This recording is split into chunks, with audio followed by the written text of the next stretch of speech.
Hair oiling actually is not that beneficial for your hair. In fact, once in a 10 days or once in 15 days एक बार oiling is enough. वहाँ पे लोग tanning कराना चाहते हैं तो we are going for artificial tanning.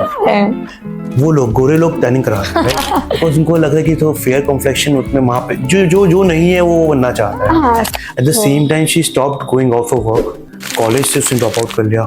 Just because of hair only. She's a resident of Moradabad only, and with time she quit all her social life. And in fact मेरे को बाद में ये भी पता लगा कि जब उसकी हिस्ट्री ले रहे थे हम कि yes she's tried to commit suicide also for that same thing. Sir, what is good for skin? Coffee or tea? Green tea. Okay. One celebrity whose skin you admire the most. हम सब के लिए हमारे बाल, हमारी skin, हमारा चेहरा बहुत ज़्यादा इम्पॉर्टेंट होता है. हम सब चाहते हैं कि हेल्दी दिखे, ग्लोइंग रहे और फ्लोलेस रहे. ऐसे में मार्केट्स में कई तरह के प्रोडक्ट्स आते हैं और इंस्टाग्राम खोलते ही हमें एक नई रील मिल जाती है जिसमें एक नया हैक होता है और हम कंफ्यूज हो जाते हैं कि कौन से प्रोडक्ट यूज करें और कौन सा हैक इस्तेमाल करें. और जब हम इसमें से कुछ पिक कर लेते हैं तो ये कहीं ना कहीं हमारी स्किन के लिए बहुत प्रॉब्लमेटिक होता है. कम समय के लिए तो ये ठीक रहता है लेकिन लंबे समय में इसका नुकसान बहुत ज्यादा होता है. इसलिए आज के इस एपिसोड में हमारे साथ है डॉक्टर मोहक अग्रवाल जो नॉर्थ इंडिया के बहुत ही फेमस डर्मेटोलॉजिस्ट है. आज वो हमारे इन सारे सवालों का जवाब देंगे कि क्या यूज करें, क्या यूज ना करें और क्या हमारी स्किन के लिए कौन सी चीज सही है, कौन से प्रोडक्ट सही हैं और क्या करना चाहिए. सर सबसे पहले आपका बहुत बहुत स्वागत है. A very warm welcome. Sir सबसे पहले हमें ये बताइए कि हम आजकल देखते हैं कि स्किन केयर को लेकर बहुत ज्यादा मिथ है, सदियों से चले आ रहे हैं. बालों को लेकर भी बहुत सारे मिथ हैं. तो अब बताइए कि कौन सा मिथ है जो बहुत ही गलत है और जो लोगों को स्किन केयर यूज ही नहीं करना चाहिए. आई थिंक हम जब मिथ्स की बात करें तो बहुत सारे मिथ हैं लेकिन मैं एक बहुत ही पर्टिकुलर मिथ बताऊंगा जो मेरे को लगता है कि बहुत ही ज़्यादा गलत तरीके से अपना लिया गया है आज के ज़माने में. वो पहली थिंग है ऑयलिंग. अच्छा sir, oiling is not good for hair. या इनफैक्ट अब बिलीव हम इंडियंस हमेशा चंपी का बहुत रहता है तो हमें चंपी के चक्कर में आई थिंक वो बाल धोने के एक दिन पहले तेल लगा लो तो सब सही रहता है.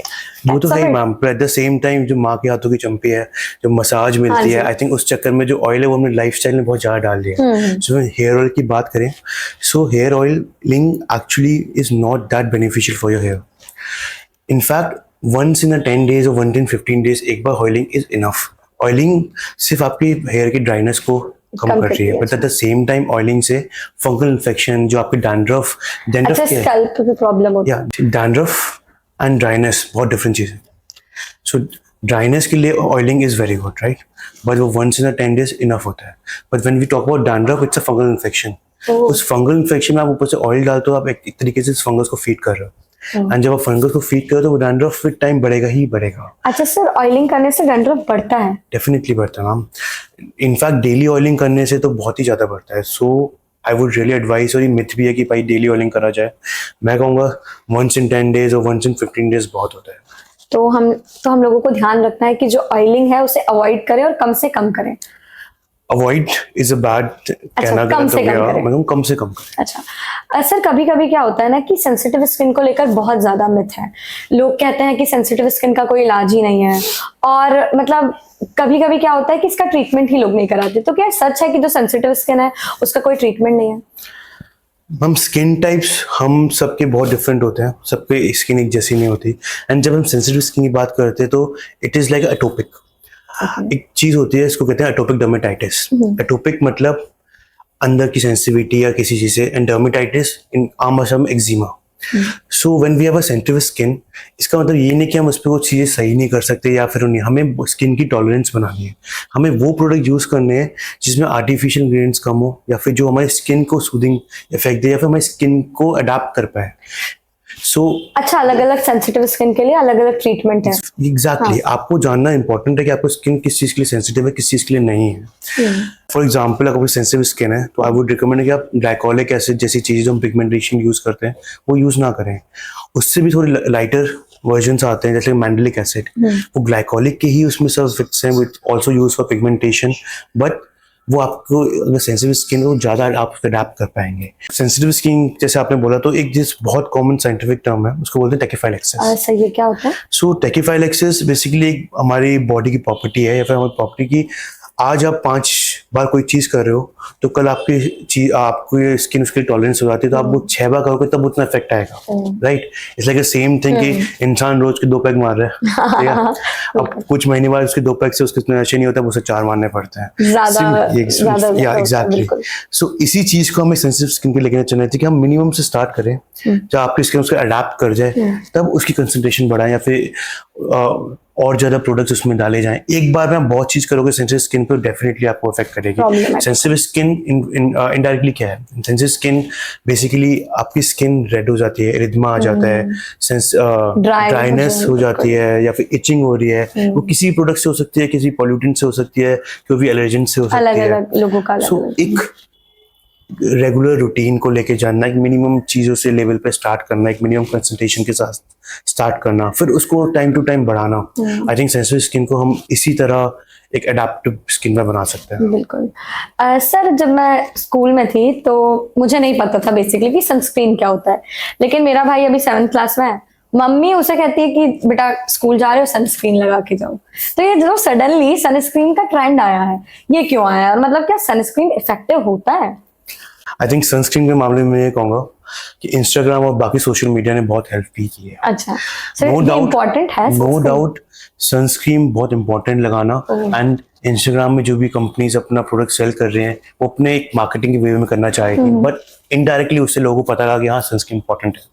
सो सनस्क्रीन आई थिंक हमारे पूरे स्किन रूटीन के लिए, पूरी स्किन हेल्थ के लिए सबसे इंपॉर्टेंट चीज है। और सर कैसे बचाता है सनस्क्रीन हमको, किस किस चीजों से बचाता है? See, sunscreen is basically protection from sun. अब जब सनस्क्रीन की बात करते हैं तो you talk about something called SPF, skin protection factor. तो स्किन प्रोटेक्शन फैक्टर जो होता है इट्स अ पावर कि कितना % ऑफ सनलाइट एक पर्टिकुलर टाइम के लिए आपकी जो क्रीम है वो आपको उससे प्रोटेक्ट करता है। तो SPF 30, 50, 70, ये इट्स लाइक कि 93% है तो SPF 30 प्रोटेक्ट करता है। 95% के लिए SPF बढ़ता रहेगा, तो जितना 99% तक जाएंगे आप, 99.9% तक जाएंगे तो SPF की वैल्यू बढ़ती रहती है। और सर क्या घर में भी सनस्क्रीन लगाना चाहिए? लाइक आजकल एडवाइस आती है कि आप घर में हैं तो भी सनस्क्रीन अप्लाई कीजिए। मैम इसका आंसर देने से पहले मैं ये बोलूंगा, आई थिंक सनस्क्रीन का नाम ही गलत रख दिया गया है। It should be protection cream.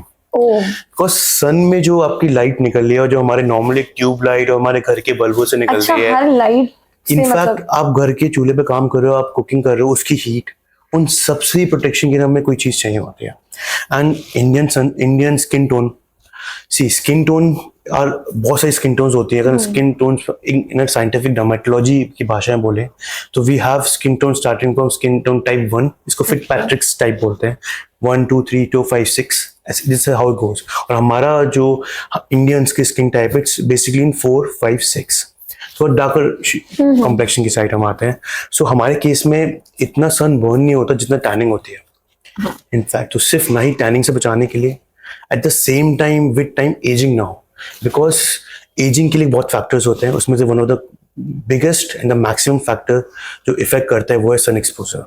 तो विद टाइम आपको उसको डेवलप करना ही पड़ेगा, लगाएं, बिकॉज जो स्किन अगर आपको मेंटेन करनी है विद टाइम, आपको एजिंग को अवॉइड करना है, या फिर अवॉइड तो करा नहीं जा सकता, मैं कहूँगा प्रोलॉन्ग करना है कि जो 30 30 40s में हो रही हो या कि 50 60s में है तो उसके लिए सनस्क्रीन इज मस्ट।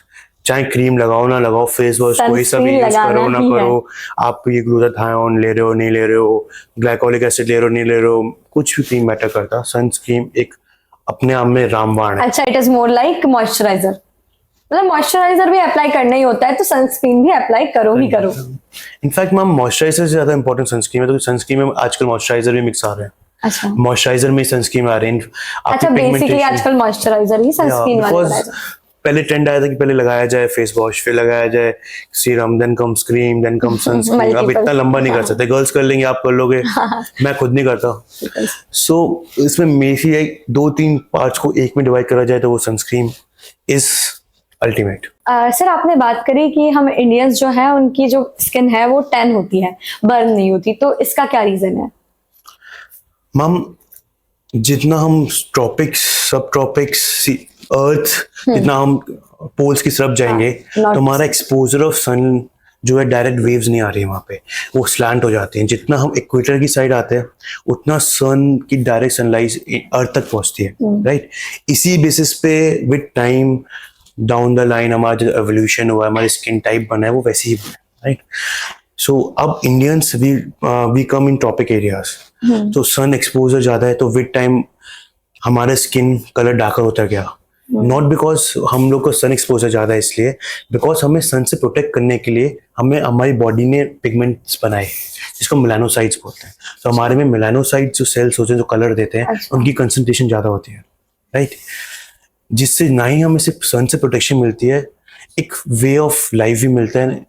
ओवरऑल हमारे features, genetically, inheritance and evolution वैसे ही हुआ है कि हम उस एरिया में रहते हैं जहाँ पे सन एक्सपोजर जितना है, उससे प्रोटेक्शन के लिए हमारा कलर डिफरेंट है। आप अफ्रीकन कंट्रीज में जाए तो और ज्यादा आ जाता है, because they come more close to equator, right. तो उनमें क्यों ज्यादा है? बिकॉज मेलानोसाइट्स ज्यादा है। मेलानोसाइट्स ज्यादा होंगे तो कलर ज्यादा उसमें हमारे स्किन पे आएगा, तो हमारे सन जो लाइट्स हम पे गिर रही है उनसे प्रोटेक्शन ज्यादा मिलेंगे। तो विद एवोल्यूशन जहाँ हम रह रहे हैं, जो हमारा विद टाइम जेनेटिकली हम इवॉल्व हुए हैं, उसी बेसिस पे हमारा कलर डिफाइंड होता है। बस ये इसमें ऐसा कुछ नहीं है, बहुत बड़ा मिथ है। जो अब मिथ क्या है, ये बहुत बड़ा मिसकंसेप्शन है कि भाई गोरी स्किन अच्छी होती है, काली स्किन होती है। मेरे हिसाब से एक जो स्किन कलर होता है वो प्री डिफाइंड होता है, it should be healthy. And to me I personally find darker complexion people more beautiful, है ना। आप डार्क इसलिए हैं बिकॉज आप इक्वेटर पे के नियर अबाउट रहते हैं, या फिर आप कहाँ लोकेशन लिए आप सिचुएटेड हैं, आप वहाँ पे कहाँ आप बॉर्न हुए हैं। आप इसलिए नहीं है गोरे कि भाई मैं गोरा बनना था, मैं गोरा नहीं हो पाया, मुझे कुछ डिफेक्ट इसलिए मैं काला हो गया। बिल्कुल। इवन हम देखते हैं कि जो डार्क लोग हैं वो ज्यादा सुंदर होते हैं, गोरे रंग इज लाइक कि मतलब एकदम ऑब्सेशन बना दिया है। Ma'am, when I was in Paris for some conference, and it's my fellowship I did from Netherlands. उस टाइम पे वहाँ पे था कि वहाँ पे लोग टैनिंग कराना चाहते हैं, तो we are going for artificial tanning. वो लोग गोरे लोग टैनिंग करा रहे हैं, बिकॉज उनको लग रहा है कि तो फेयर कॉम्प्लेक्शन उतने वहाँ पे जो नहीं है वो बनना चाहता है। हाँ, सही बात हमेशा है। दूसरी जगह या दूसरी चीज सुहानी लगती है। सही बात सेम चीज है उनको कि हम थोड़ा टैनिंग हो जाए, हमारा थोड़ा सा डार्कर कॉम्प्लेक्शन दे, लाइक हम लोगों क्या कि हम लोग हम जैसे थोड़ा सा डार्कर शेड में रहे तो हमें लगता है गोरा हो जाए। एंड उसके लिए जैसे आपने पूछा कि कुछ भी लगा रहे हैं, डेफिनेटली कुछ भी लगा रहे हैं। कुछ टाइम से मेरे को कुछ पेशेंट्स आ रहा है, आई थिंक कुछ पाक की कोई क्रीम आई है पाक के नाम से। हाँ, तो मैं भी उसी क्रीम की बात कर रही हूँ, उससे काले काले धब्बे हो रहे हैं। सो उसको बहुत अच्छा इफेक्ट है उसका, मैं ये मना नहीं करूंगा, लेकिन 5 या 6 दिन के लिए अच्छा है, 7 दिन के लिए अच्छा है, 10-12 दिन आपको गोरा कर देती है। वो कर क्या रही है, वो ऊपर से आपकी स्किन को निकाल रही है, इतना ज्यादा सीवियर एक्सफोलिएट कर रही है कि आपको कुछ दिन के लिए तो दिखता है कि बेबी स्किन एसिड टाइप चीज कुछ है। ओ मिक्सचर है मैम, उसमें कुछ प्री डिफाइंड नहीं है कि क्या है क्या नहीं है। उसमें इट्स अ मिक्सचर, एक जड़ी बूटी है जो कहीं बनाई गई है, वो हम लगा रहे हैं, उसका रिजल्ट आ रहा है। तो 15-20 दिन, 1 महीने, 2 महीने, सालों तक लोग उससे सही रहते हैं, लेकिन 2-3 साल के बाद जो उसका रिजल्ट आता है अंदर से स्किन खत्म हो चुकी होती है, क्योंकि सब पूरा एसिड उसे जलाया जा रहा है। मतलब आपका एक लेयर खत्म कर रहा है, एक लेयर खत्म होती जा रही है। ना ही सिर्फ एजिंग जल्दी आ रही है इससे, प्लस उसके बाद जो उसके आफ्टर इफेक्ट, जो पिगमेंटेशन और जो post inflammatory hyper pigmentation PIS जिसे बोलते हैं, वो इतना सीवियर है कि वो सिर्फ और सिर्फ लेजर्स एंड प्रोसीजर से लोगों को इसका नॉलेज ही नहीं है कि मतलब क्या करें। बस गोरा होने के लिए वो क्रीम खरीद रहे हैं और पूरा नुकसान हो रहा है।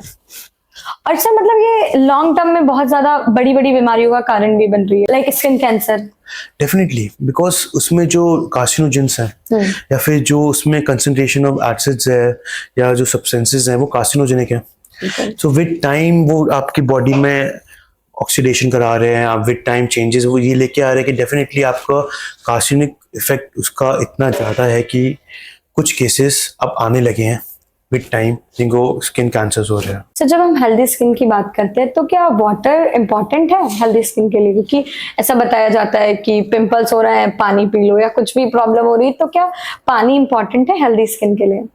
Water I think one of the most crucial gift of God है। अच्छा, राइट। सो हमारी धरती का अनमोल रत्न। हमारी स्किन भी ऑलमोस्ट 64 to 75% वाटर से ही बनी होती है। धरती भी 70% वाटर, 75% वाटर है, हमारी स्किन में 75% आता है। इनफैक्ट कोई भी स्किन को हेल्दी रखने के लिए एक वाटर इनटेक बहुत इंपॉर्टेंट है। इनडायरेक्टली वाटर इनटेक ज़्यादा होगा तो आपका कहते हैं ना ब्लड प्यूरिफाई होगा, ब्लड में जा रहा है, सर्कुलेशन बढ़ेगा, तो वही चीज़ें आपकी स्किन की सेल्स तक पहुंचेंगी।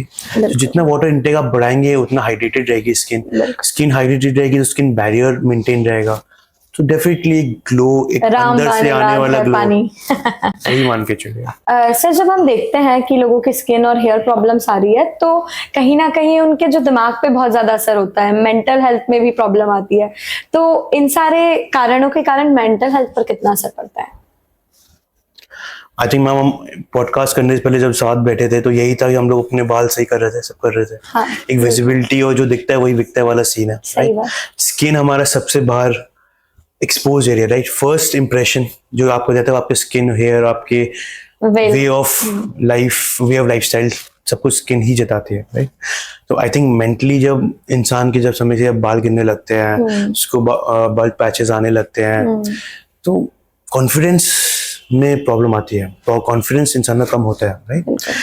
या डेफिनेटली एक स्किन के पेशेंट्स में मेरे को मेंटल हेल्थ चार्ट लेके चलनी पड़ती है, उनको बताना पड़ता है कि सर इट्स अ जर्नी, आपकी अगर एजिंग हो रही है तो इट इज़ नेचुरल प्रोसेस, हम उस चीज़ को सही कर सकते हैं, उसमें पेशेंस का काम है।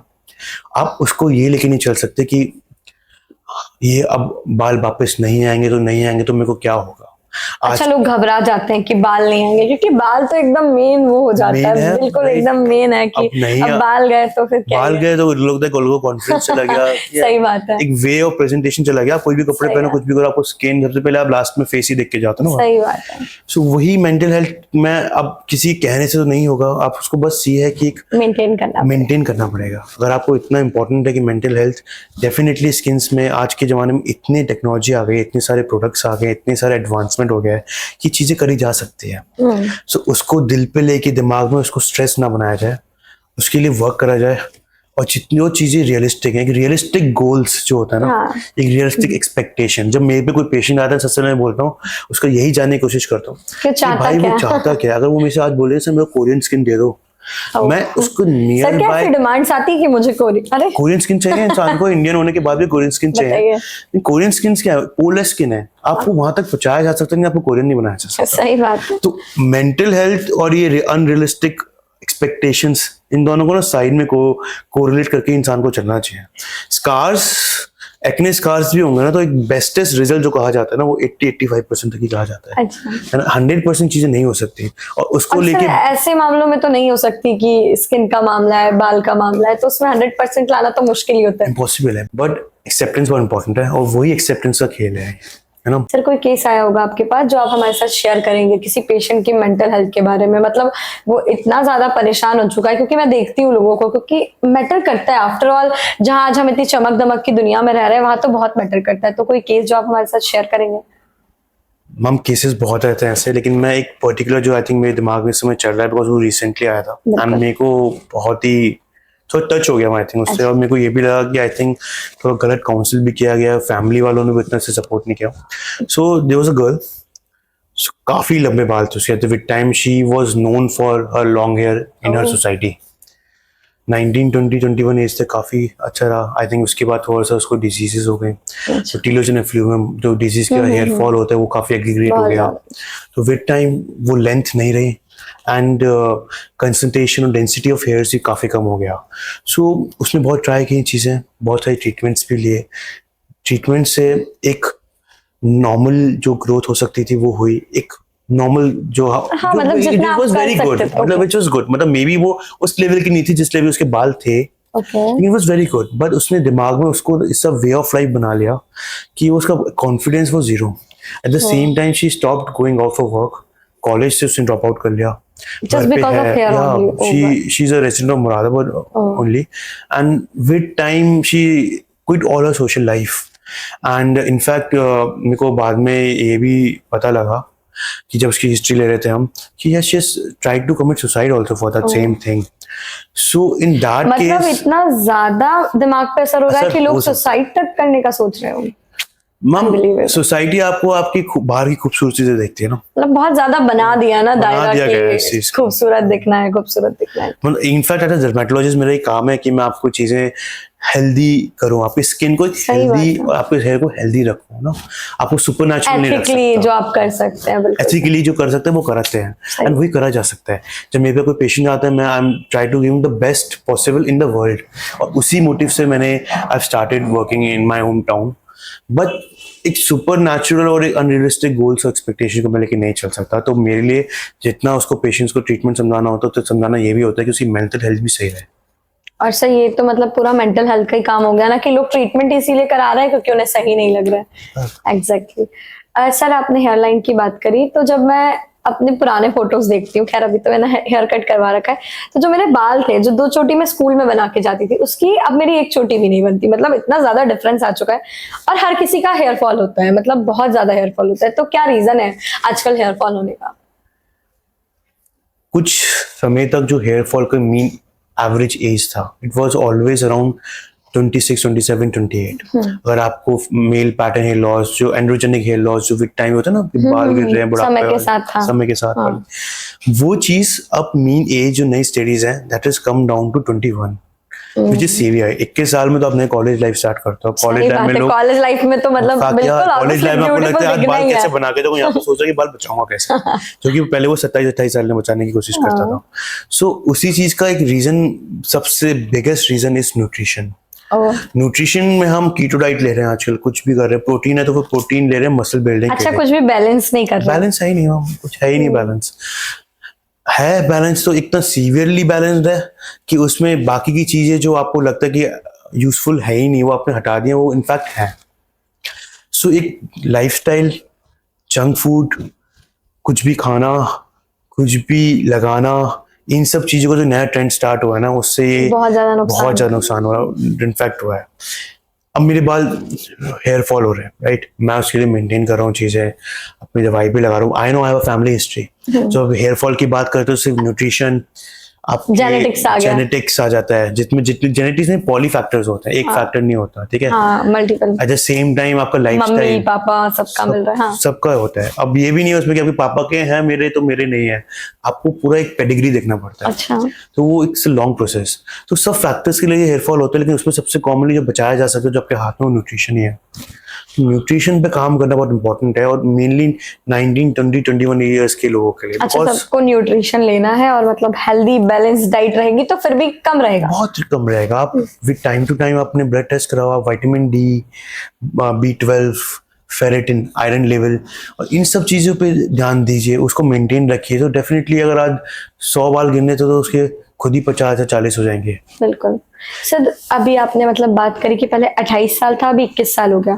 आप मेरे वाइट बाल देखिए, मेरे बहुत सारे वाइट बाल है और मेरी क्या एज है, 22, और ये मुझे 16 साल से वाइट बाल आ रहे हैं। 16 साल से मैं सफेद बाल देख रही हूँ, तो ये क्या रीजन है? पहले मेरी मम्मी से ज्यादा सफेद बाल मेरे हैं। सफेद वालों Again nutrition. अगेन न्यूट्रिशन, कुछ जेनेटिक्स है, कुछ कॉजेज हैं। वाइट बाल 25 साल का कट ऑफ के बाद आना इज नॉर्मल। उससे पहले आना इज कॉल्ड किनाइटिस। किनाइटिस is a proper medical condition. मेरे बाल ये वाइट है, हाँ विच इज नॉर्मल, बिकॉज मेरे को ये 28 साल में हुए हैं। अब sir, but this is not normal ना। This is not normal, but एक कंसंट्रेशन में नॉर्मली होना, with time hair colour use करना, ये सब चीजें यूज करना, केराटिन कराना, बाल स्ट्रेटनिंग कराना, उसी से हुआ मैम। वही वाली ऑब्वियसली बात, ऑब्वियसली। वही चीज है। सर जो स्किन प्रॉब्लम्स होती है वो जेनेटिक्स पे कितना डिपेंड करती है? जेनेटिक्स हमारा स्किन टाइप बता रहा है, जो आपको स्किन टाइप एक जेनेटिकली आपको मिले, and definitely eight the same times let's say acne, तो एक्ने में जेनेटिक्स, हार्मोन्स का लेवल, देन हार्मोन्स के कितना हमें सेंसिटिविटी है, क्या स्पेसिफिटी है अच्छा, उससे सब के, जेनेटिक्स सब जेनेटिक्स है। हम तो जेनेटिक्स एंड एक्ने बोले तो बहुत ही कोरिलेशन है। हम जेनेटिक्स नहीं चेंज कर सकते, हम मे भी अपना लाइफस्टाइल और हम अपनी हैबिट्स चेंज करके उसको थोड़ा सा सप्रेस कर सकते सर हैं। मतलब मैं अपना लाइफस्टाइल चेंज करूँ तो क्या मेरे एक्ने जो है वो कम हो जाएंगे? डेफिनेटली आपकी ऑयली स्किन है तो ये थोड़ी आपको ऑयली ही रखनी है, आप वैसे प्रोडक्ट्स यूज़ करिए, आपने लाइफस्टाइल में वैसी चीज़ें डालिए कि आपकी ऑयली स्किन कम रहे। ऑयली स्किन कम रहेगी, सीबम प्रोडक्शन कम होगा, at the same time keep your skin clean, cleanse करिए उसको, face wash time to time use करिए, तो आप बिल्कुल मेंटेन कर सकते हैं इस चीज़ को। सर आपने लाइफस्टाइल की बात की, अगर हम लाइफस्टाइल को देखें तो कई सारी बैड हैबिट्स हैं लाइफस्टाइल में, तो कौन सी मेन हैबिट जो आप नोटिस करते हैं जो लोग अपनी लाइफस्टाइल से हटाएं तो चीज़ें बेहतर हो?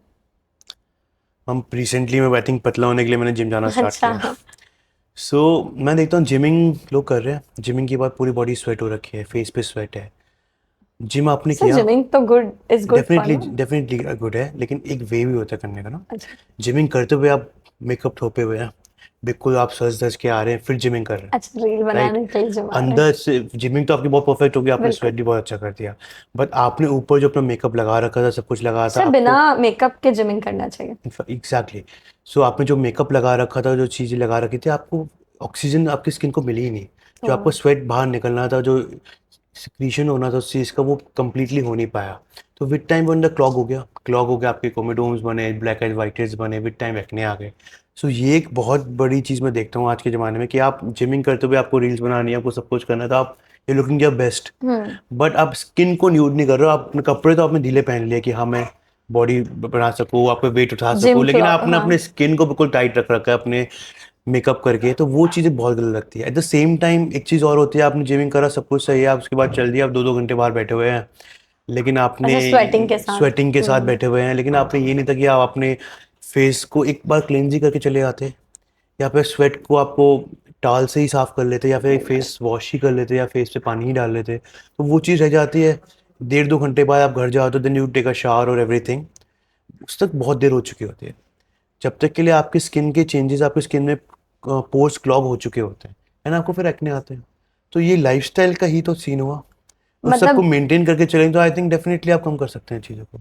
और सर ये तो कितना ज्यादा बेसिक प्रॉब्लम है कि लोग बेसिक है। मेकअप लगा के जा रहे हैं जिम में, और कितना ज्यादा तो नुकसानदायक मैं है। तो इनफैक्ट जो इंसान नो मेकअप आके गर्ल्स में है, तो, कि जो नॉन मेकअप के साथ आ रहे हैं, जो जिमिंग कर रहे हैं, मैं को बोला करता हूँ, दूसरा इंसान आ रहा है ब्लश लगा के आ रखा है, when she is doing makeup, I think वो अपनी स्किन को इफेक्ट कर रही है।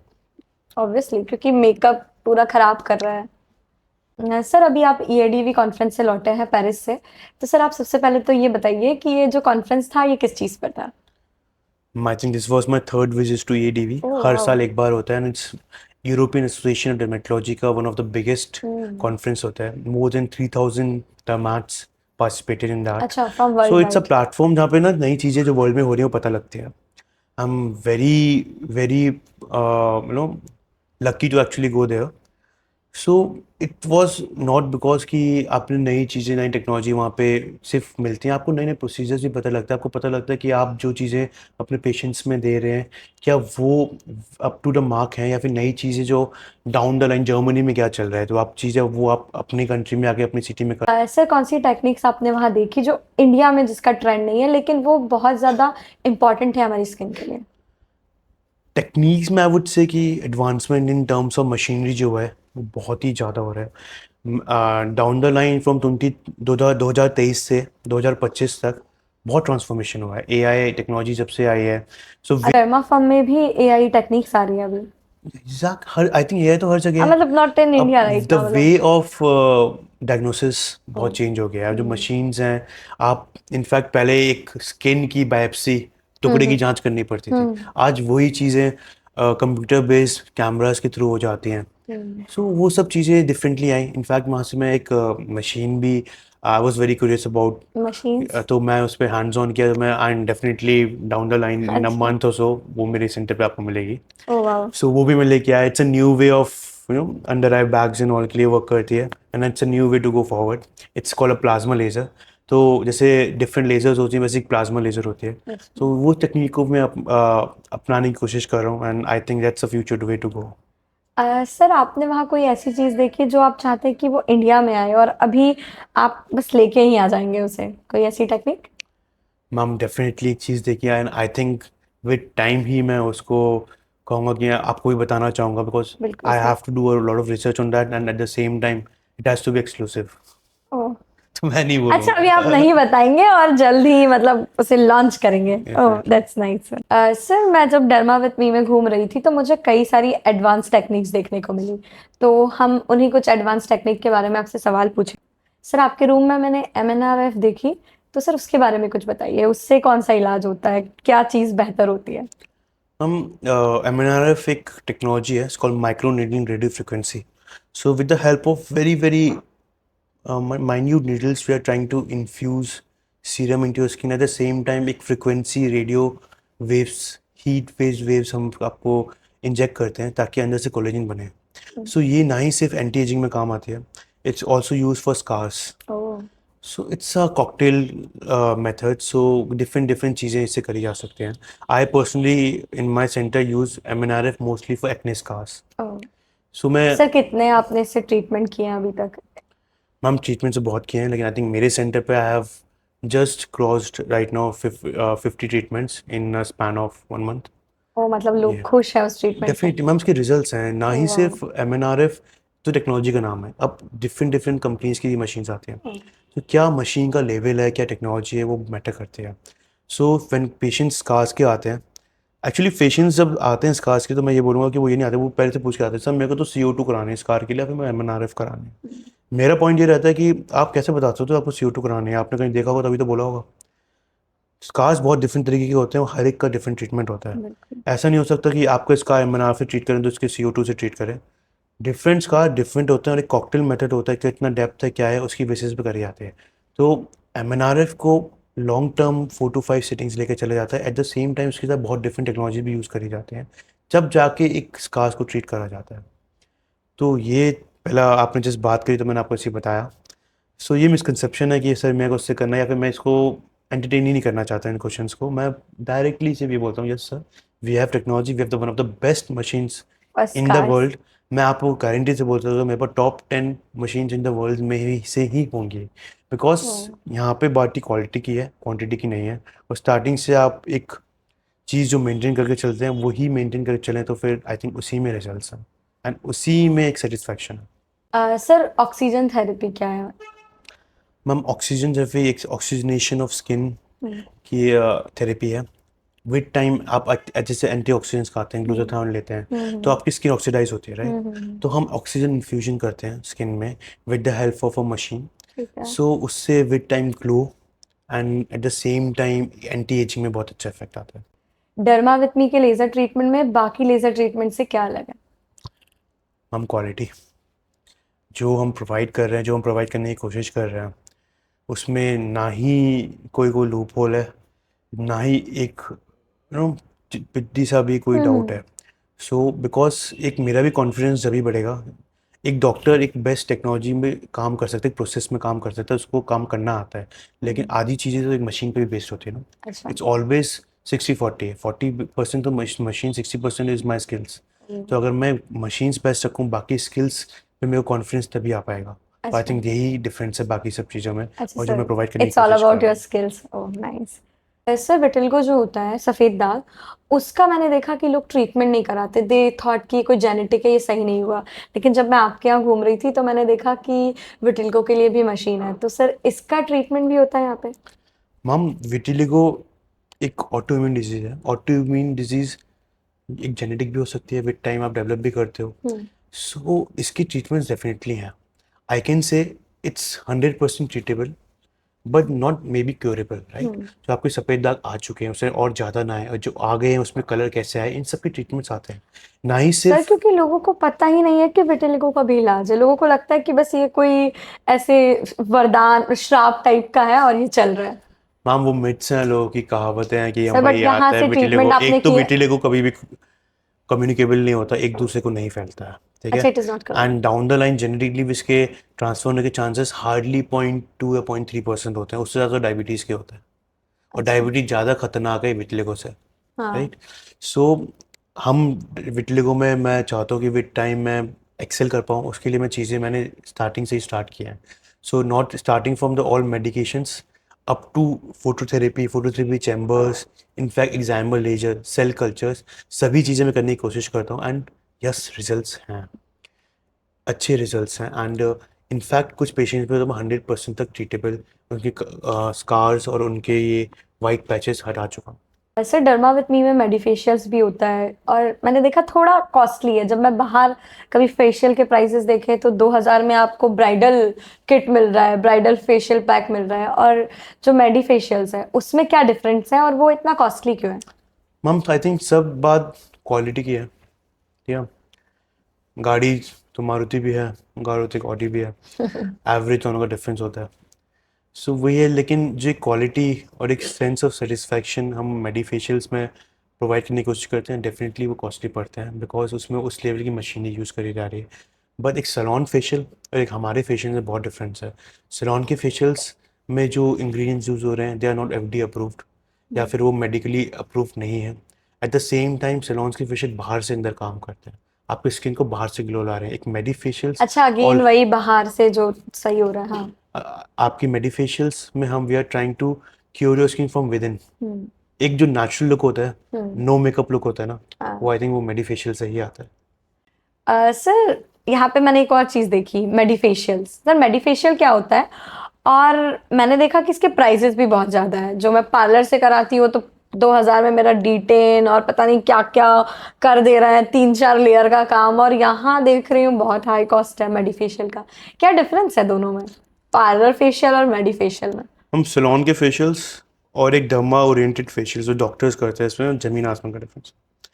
मेडिफेशियल्स बेसिकली आपके एफडीए आपके इन सब अप्रूव होते हैं, it's approve by the medical associations, and उसमें चीज़ें भी उस लेवल की यूज़ की जाती हैं जो कि आपकी सिर्फ और सिर्फ एक डॉक्टर्स को देना अलाउ होता है, राइट। एंड मशीन्स में भी बहुत डिफरेंस है। Those machine you can not find on saloons, वो मशीन्स अलाउ ही नहीं होती विदाउट मेडिकल लाइसेंस लेना, एंड ना ही उस पर कर सकते हैं। इनफैक्ट जैसे आप हाइड्रा फेशियल की बात करो, हाँ। हाइड्रा फेशियल एक मिसनोमर हो गया है। इट्स लाइक मैगी, मैगी के नाम पे नूडल्स बिक रहा है। हाइड्रा फेशियल वाज ऑलवेज अच्छा, सपोज जो टू बी पार्लर में हाइड्रोफेशियल हो रहा है वो कुछ भी हो रहा है? कुछ भी हो रहा है। हाइड्रा फेशियल एमडी एक मशीन आती है जिसको बेसिकली मतलब सिर्फ इतने दिनों से मेडिकल मैं लाइसेंस बेवकूफ पे ही बन रही लेना अलाउ होता है। हूँ। वो अपने आप में इतनी महंगी मशीन है कि सैलून्स नहीं रख सकता, पर उसी के नाम पे चाइनीज मशीन्स आ रही हैं, बहुत सारी मशीन आ रही हैं, 2000 में निपटाओ, डुप्लीकेट्स। 1000 में निपटाओ। वो चीज़ गलत है, और और वो सर एक कितना आप नुकसान कर रही है वो? इनफैक्ट बहुत नुकसान है। यार आप नुकसान से ज़्यादा आपके पैसे का नुकसान है मैम। हाइड्रा फेशियल के नाम पे आपको जो कॉस्टिंग ले रहे हैं उसी पे आप जेन्युइन चीज़ कराओ। एंड जैसे मेडिफेशियल्स की बात करी तो बहुत ज़्यादा मेडिफेशियल्स व्हेन वी गो फॉर, इसमें इंजेक्टेबल्स तक यूज़ होते हैं, आप सिरिंजेस तक यूज़ होती हैं। एट द सेम टाइम जो मशीन्स होती है वो आपको इनर स्किन के अंदर तक पेनिट्रेट करता है या फिर वहाँ तक हीट देता है। तो वो सब चीज़ें आप सैलून पे कैसे करा सकते हो? आप डिटैन कर रहे हो, आपको केमिकल्स लगा रहा है, वो उस समय का लुक तो दे देगा, लेकिन लॉन्ग टर्म जो आपकी स्किन की इफेक्ट है, लॉन्ग टर्म जो आपकी हेल्थ है स्किन की, वो डेफिनेटली ख़राब करता है। कैंसर जैसे डिसीज भी बढ़ रही है इस कारण। डेफिनेटली। एंड डी टैन ये सब चीज़ों में आई थिंक एक बार जब इंसान फंस जाता है, उसे टेम्परेरी रिजल्ट आ रहे हैं, सर फिर खुशी एक्चुअली मैं है। आपको बताती हूँ, पार्लर जाते हैं बाल कटवाने, वो कहती है मैडम आपकी टैनिंग हो रही है, ये करवा लीजिए वो, और बह जाता है आदमी भावनाओं में। मैम भावों में ही बह रहे हैं, आई थिंक वो बहते आ सही रहे हैं। बात है। सर एक रैपिड फायर राउंड करते हैं। आप बताइए कि कौन सा मॉर्निंग स्किन केयर रूटीन है जो मस्ट है? Daily face cleansing. Skin care routine जो बिल्कुल अवॉइड करना चाहिए? एक्सफोलिएशन, डेली एक्सफोलिएशन गलत है स्किन पे। One treatment that will never go out of trend? Carbon laser toning. Moisturiser और sunscreen, what is non negotiable? Sunscreen. Sir what is good for skin, coffee और tea? Green tea. Okay. One celebrity whose skin you admire the most? John Abraham. Sir आपको क्या लगता है कि future of skin care क्या है? I think ये future में बताएंगे। फ्यूचर के लिए छोड़ देते हैं, नए पॉडकास्ट में बताएंगे sir. Thank you. Sir derma with me आपने किस सोच के साथ खोला और इसका विजन क्या है? मैम आई थिंक सोच एक ही है कि जो बेस्ट टेक्नोलॉजी और best procedures in the world हैं वो मैं अपने टाउन में प्रोवाइड कर सकूं। जिन चीज़ों के लिए लोगों को इतना ट्रैवल करना पड़ता है, जो कन्फ्यूजन्स रहते हैं, people go to metropolitan cities and जब ट्रैवल कर रहे हैं, वो सब चीज़ें एक वर्ल्ड्स बेस्ट स्टैंडर्ड्स में एक क्लियर कट विजन के साथ मैं अपने पेशेंट्स को, मेरे क्लाइंट्स को दे सकूं। एंड विद टाइम इवॉल्व हुए हम, जो भी बेस्ट लेटेस्ट आ रहा है वो चीज़ों को मैं यहाँ पे ला सकूं। आई थिंक अच्छा, उसी जो विजन वर्ल्ड के वाइड की साथ बेस्ट या टेक्नोलॉजी वो आप जैसे मुरादाबाद में हमारी प्रोवाइड कर सकते टैगलाइन है your skin our science one journey, I think उसी को कंप्लीट कर सकूँ। हैं। वाह, thank you so much sir, thank you very much. तो ये था हमारा खास एपिसोड डॉक्टर मोहक अग्रवाल के साथ, जिसमें हमने उनसे बात करी स्किन के बारे में, हेयर के बारे में, फेस के बारे में और कई नई सारी टेक्नोलॉजी के बारे में जो अपने डर्मा विथ मी में इस्तेमाल करते हैं। अगर आप भी चाहते हैं कि आपको भी बेस्ट स्किन केयर मिले या बेस्ट ट्रीटमेंट मिले, तो आप भी डर्मा विथ मी में आ सकते हैं। एड्रेस आपको स्क्रीन पर मिल जाएगा और आप उनके पेज पर भी विजिट कर सकते हैं और देख सकते हैं कि कैसे दुनिया भर की टेक्नोलॉजी अब मुरादाबाद में आ रही है। आज के लिए इतना ही और नए एपिसोड में हम मिलेंगे डॉक्टर मोहक अग्रवाल के साथ। धन्यवाद।